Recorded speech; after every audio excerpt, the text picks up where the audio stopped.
काय राहील आणि आपला परिचय द्या. मी अजिंक्य गणेशराव म्हात्रे, माजी उपनगराध्यक्ष दिग्रस नगरपालिका.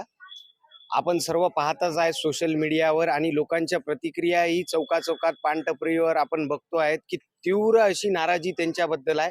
कारण कुठेतरी ज्या विचारांना आणि ज्या काही लोकांनी तुम्हाला मतदान दिले यांच्या विचारांना तिलांजली देऊन कुठेतरी तुम्ही एक बंडाळी केली आणि या मतदारसंघात ही दुसऱ्यांदा बंडाळी झालेली आहे. याच्यापूर्वीही अशी गद्दारी झाली होती, 40 आमदार गेले होते त्यावेळी आणि आता परत खासदारांची गद्दारी झाली. तर आमचं एवढंच म्हणणं आहे, आता आम्ही किती रडलो पडलो, किती त्यांना बोलावलं तरी ते काही येणारे नाही आहेत. परंतु आता आमचं एकच म्हणणं आहे, दोघं एक झाले ना तर विकास असा करून दाखवा आम्हाला की इथं आमच्या दिग्रसमध्ये मुख्य मार्केटच्या ठिकाणी आमच्या ग्रामीण भागातल्या महिला असो हे उघड्यावर मुतारीला जातात, त्यावेळी अक्षरशः लाज वाटते आम्हाला. तर पहिले मुख्य चौकात मुताऱ्या बांधून द्या.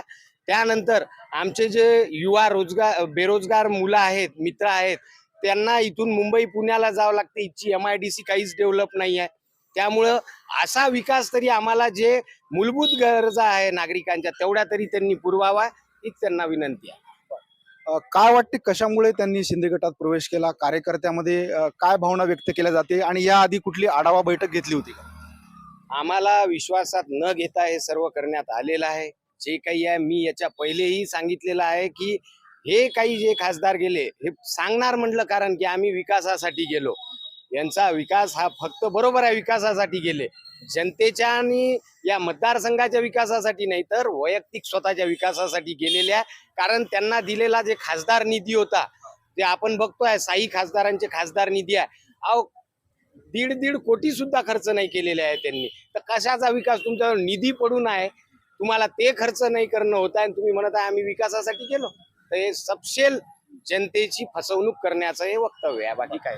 पुन्हा तुमच्याकडे तो आपल्यासोबत आजोबा सुद्धा आहेत, काका एक जुने शिवसैनिक आहेत, यांची सुद्धा एक भावना आपण काका काय सांगाल?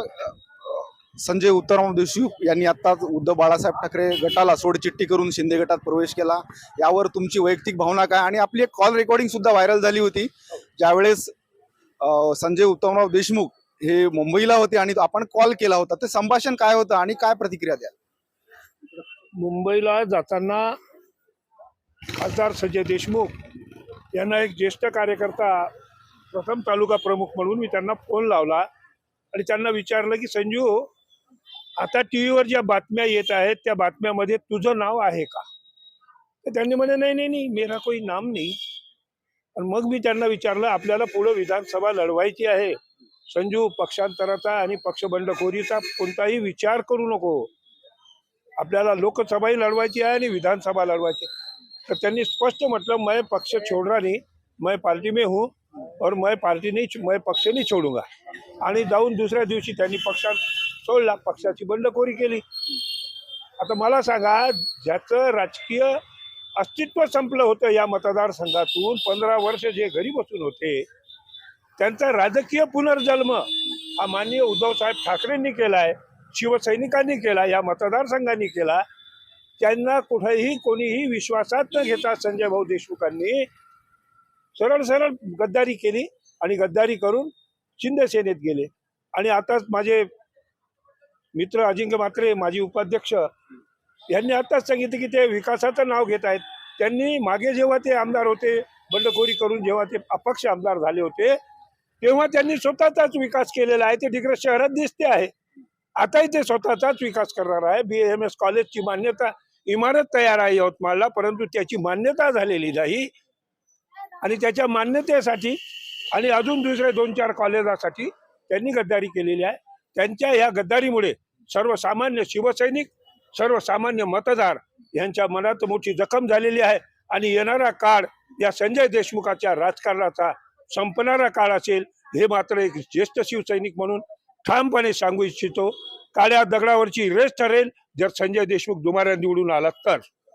अजून आपण प्रतिक्रिया घेऊ. भाऊ काय सांगाल? एकंदरीत वातावरण दिग्रस शहरातलं असं आहे आणि आज निवडून 2 वर्ष झाले, कुठेतरी विकास पाऊले यांनी उचलले का आणि काय सांगाल? विकास पाहायचा म्हटलं तर तुम्ही आता पुसदून आले आहे, तर येताना तुम्ही बघूनच घेतला आमच्या दिग्रसचा विकास काय आहे. आणि झालं यांचं आता राजकीय, यांची सत्ता दिल्लीमध्ये असू शकते, यांची सत्ता लोकसभा विधानसभा मतदारसंघात असू शकते, पण यांची सत्ता मतदार राजाच्या मनामध्ये बिलकुल नसू शकते. तिथे मनात सत्ता आहे उद्धव बाळासाहेब ठाकरे यांच्या पक्षाची, म्हणजे शिवसेनेची. हा तिथे भगवा आम्ही नक्की इथे फडकू म्हणजे फडकू. एक शिवसैनिक म्हणून तुमची पुढची भूमिका काय असणार आहे? भूमिका एकच आहे. मातोश्री आणि शिवसेना भवनाचा जेही आदेश आला त्यावरून तिथे एक प्रकारे आमदार आणि खासदार बनवण्याची एक प्रकारची फॅक्टरी आहे आणि यांच्याकडे चोरून नेण्याची फॅक्टरी आहे. आणि नक्कीच येणाऱ्या काळात सुद्धा विधानसभा असो लोकसभा असो आम्ही आमची ताकद दाखवल्याशिवाय राहणार नाही आहे. आणि 100% इथे या विधानसभा असो का लोकसभा क्षेत्र असो इथे उद्धव बाळासाहेब ठाकरे यांचा भगवा फडकवल्याशिवाय आम्ही शांत बसणार नाही. आणि आपण इथल्या काही स्थानिक जे काही लोक आहेत जनतेची त्यांची प्रतिक्रिया घेऊ, त्यांचं म्हणणं काय येते ते. चला तर मग बघूयात आपण.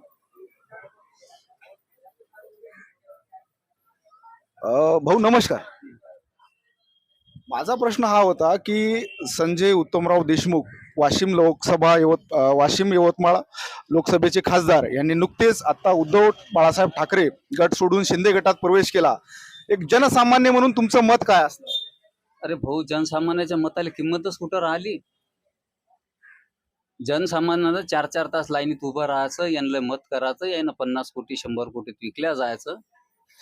ही सर्वसामान्य माणसासोबत थट्टा आहे. आणि दुसरी गोष्ट, आता 6 युवक त्या नीटच्या परीक्षा सुसाईड केलं त्यानं. त्या परिवारावर काय बितली असं. माझेही 2 मुलं डॉक्टर झाले, तर काय परिस्थिती असते आणि काय त्या घरातलं वातावरण असते हे आम्ही अनुभवलेलं आहे. 6 व्यक्तीनं सुसाईड केलं. ते सरकार त्या मंत्र्याची जबाबदारी म्हणून राजीनामा घेत नाही की बा तू मंत्री आहे, तिथं सुसाईड 6 मुलांना देशाचं भविष्य आहे, ते कोणाचे मुलं असो, ते त्याच्यावर काही प्रतिक्रिया देत नाही. मुलं मोर्चा काढतात, त्याच्या मूर्त्याला जमत नाही. आणि त्याच्यावर प्रशासकावर यांची पकड किती आहे हे लक्षात येण्यासारखी गोष्ट आहे. परवा दिवशी अजून CITचा पेपर फुटला. म्हणजे सरकारची कोणाही प्रशासकावर त्याही राहिलेलं नाही. आणि सर्वसामान्य माणसाला तर इतका कचरा करून टाकला या लोकांना. 4 तासात लाईनीत उभं राहायचं, मतदान करायचं आणि चला होऊन जा बाजूला, काही नाही राहिलं. आता आम्ही जे आहे तर उद्धव बाळासाहेब ठाकरेच्या शिवसेनेला मानणारे लोक आहे. कारण की ते एक माणूस असा वाटते प्रामाणिक आहे.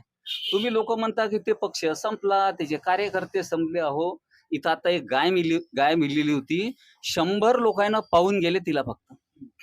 आणि या उद्धव बाळासाहेब ठाकरेचे शिवसैनिक होते की तिचा दवाखाना केला, तिला गोरक्षण मध्ये जमा केलं, मलमपट्टी केली.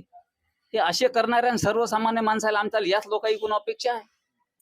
पेपरचा मुद्दा सुद्धा यांनी छान मांडलेला आहे.